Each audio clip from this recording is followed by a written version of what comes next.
বিএনপিকে বলা হয় সহনশীল রাজনৈতিক দল।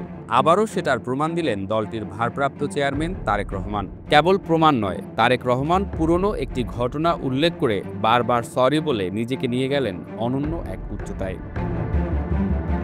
অবসরপ্রাপ্ত শতাধিক সামরিক বাহিনীর সদস্যের সঙ্গে মতবিনিময় করেন তারেক রহমান।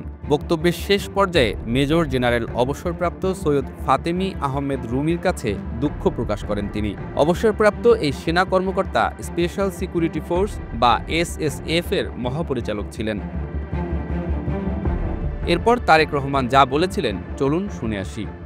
রুমি সাহেব উপস্থিত আছেন? জি, I can see your hand.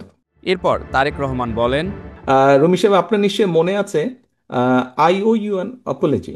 আপনার নিশ্চয়ই মনে আছে যে একটা মিছিল হয়েছিল একবার সেই পুরন ঢাকা থেকে আমিন বাজারে, এবং পুরো মিছিলটা আমি হেঁটে এসেছিলাম, আম্মাও ছিলেন সেই মিছিলে। তো সেই মিছিলে আহ, অনেক ভিড় হট্টগোল। আপনি আমাকে একটা কোনো কিছু বলেছিলেন। আই এম ভেরি সরি, আমি সেদিন আপনার সাথে একটু রুড ব্যবহার করেছিলাম কোনো বিভিন্ন সব কিছু মিলে। I am very sorry for that. আমি অনেক দিন চেষ্টা করেছি আপনাকে রিচ করার জন্য, টু এক্সপ্রেস মাই অ্যাপোলজি, আমি সুযোগ পাইনি, আজকে সুযোগ পেয়েছি। I am really sorry for that. Tarique রহমানের এই কথার সাথে মুহূর্তেই করতালির শব্দে মুখর হয়ে ওঠে মিলনায়তন।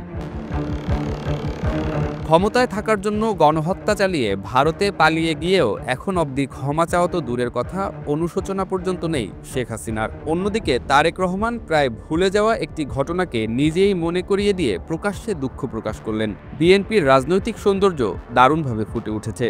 পাশাপাশি এই একটি সরি তারেক রহমানকে সচেতন থেকে সাধারণ মানুষের মনে অনন্য এক উচ্চতায় নিয়ে গেছে বলে মনে করছেন বোদ্ধারাও। পরে তারেক রহমানের এমন বক্তব্যের জবাবে মেজর জেনারেল অবসরপ্রাপ্ত সৈয়দ ফাতেমি আহমেদ রুমি বলেন, আমি আপনার কাছে কৃতজ্ঞ থাকব, যেটা বলেছেন thank you very much, I will remember it.